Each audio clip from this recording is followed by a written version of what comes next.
आपण सोडवलं होतं हे काय आहे, हे established relationship between the physical quantity T directly proportional to P raise to A D raise to B E raise to C. 3 unknowns आहे, आपण 2 अननोन्स सोडवलं होतं. ओके, टी बरोबर काय period L0 M0 T raise to 1, P बरोबर pressure L raise to -1 M raise to 1 T raise to -2, D बरोबर density L raise to -3 M raise to 1 T raise to 0, E बरोबर energy L raise to 2 M raise to 1 T raise to -2. इथं पण काय अडचण? ठीक आहे. आता आपण या ठिकाणी बघा, इथं आपल्याला माहिती आहे, इथं मी डायरेक्ट T बरोबर K P raise to A D raise to B E raise to C. आता या ठिकाणी आपल्याला सगळ्यांचे डायमेन्शन टाकायचे. काय टाकायचे या ठिकाणी? सगळ्यांचे डायमेन्शन. चलो डायमेन्शन टाकायचं. L0 M0 T1 बरोबर K ला K ऍज इट इज. परत P रेस टू T चं काय बघा L-1 M1 T-2 raise to A L cube M raise to 1 raise to B. जे 0 आलं ते लिहित नाही इथं L2 M1 T-2 raise to C. काय अडचण इथं बघा. ओके, सो मी इथं लिहितो ना, वर लिहितो L0 M0 T1 equal to K ला K ऍज इट इज ठेवतो, K ला K ऍज इट इज. हे बघा L raise to -1 M raise to 1 T raise to -2. इथं मी हे A न ह्याला मल्टिप्लाय करूया आपण. ओके, जर मल्टिप्लाय केलं तर आपल्याला काय सांगा L raise to -A M raise to A T raise to -2A. काही अडचण? B चं परत मल्टिप्लाय करू. चलो B चं परत मल्टिप्लाय करू. L raise to -3B M raise to B C वाला मल्टिप्लाय करायचं L raise to 2C M raise to C V raise to -2C. Okay, चलो आता इथं परत L raise to 0 M raise to 0 T raise to 1 K. इथं यांची L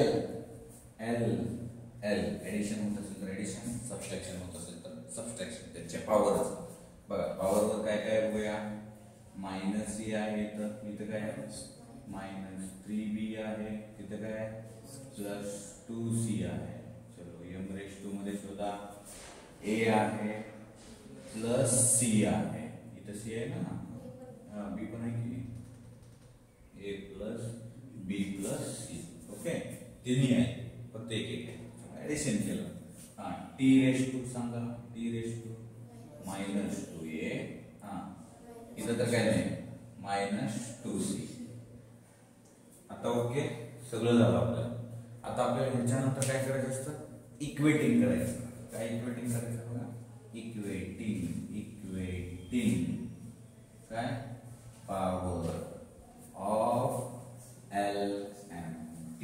काय equating करायचं आपल्याला, पॉवर ऑफ LMT इक्वेटिंग करूया. L ला मी लिहिताना इथे लिहिलं, काय लिहायचं बघा लिहिताना -A -3B +2C बरोबर 0. L ला इक्वेटिंग करायचं. L चं कोणाला केलं आपण, L ला केलं इक्वेटिंग. ओके, M चं M ला. 3 इक्वेशन वेगवेगळे लिहूया आपण. A + B + C बरोबर 0. का इथं 0 आहे ना यांच्या डोक्यावर. त्याच्यानंतर -2A -2C बरोबर काय रे 1. ओके, आता सोडवायचं तिकडून सोडवायला चालू करायचं, कारण इकडून तर कुठून जाता येत नाही, याच्यात 3 अननोन आहेत. म्हणून इकडून कसं सोडवायचं बघा, याच्यातून -2 कॉमन काढलं तर काय A + C बरोबर 1. हे -2 आपण पलीकडे पाठवू. A + C बरोबर -1/2. समजतंय नक्की? चलो आता ही A + C ची किंमत आली. ऍक्च्युअल ऍक्च्युअल आपल्याला किंमत निघाली का कोणती नाही, पण इथं बघा या इक्वेशन मध्ये a प्लस सी आहे, म्हणजे मी याला असं लिहितो, थोडं मॉडिफाय करून लिहितो याला a प्लस सी प्लस बी बरोबर 0. काय फरक पडणार नाही. a प्लस सी ची व्हॅल्यू इथं टाकतो मी -1/2 प्लस बी बरोबर 0. का a प्लस सी ची किंमत आहे ना माझ्याकडे, त्याला पलीकडे पाठवलं तर b बरोबर -1/2. हा सॉरी प्लस, हे मायनस पलीकडे पाठवलं प्लस येणार. ओके, सो याला मी इक्वेशन देतोय नंबर 1. हे b ची किंमत निघाली, b ची किंमत इथं टाकतो मी. ओके, -a -3 × 1/2 प्लस 2c बरोबर 0. काय अडचण? हा, आता इथं काय करायचं, देअरफॉर -3/2 झालं हे प्लस 2c बरोबर 0. हे -3/2 पलीकडे पाठवलं तर काय करेल, -a प्लस 2c 3/2. हे इक्वेशन नंबर 2 झालं. ओके, मी काय करतो, सॉल्विंग इक्वेशन 1 and 2. काय केलं बघा, सॉल्विंग इक्वेशन 1 and 2 म्हणून इथं बघा -a प्लस 2c 3/2 परत त्याचे ऍडिशन केलं, a प्लस सी बरोबर -1/2. या दोघांचं आपण काय केलं, सॉल्विंग म्हणजे ऍडिशन करू, ऍडिंग इक्वेशन 1 2 and 1. हा, a काय झालं cancel, 2c plus c 3c. हा, 3/2 हे मायनस आहे म्हणून इथे किती येतं, 3/2 -1/2 2. सिंपली काय येतं 2, बरोबर ना. 3/2 म्हणजे दीड आलं, 1 येणार ना.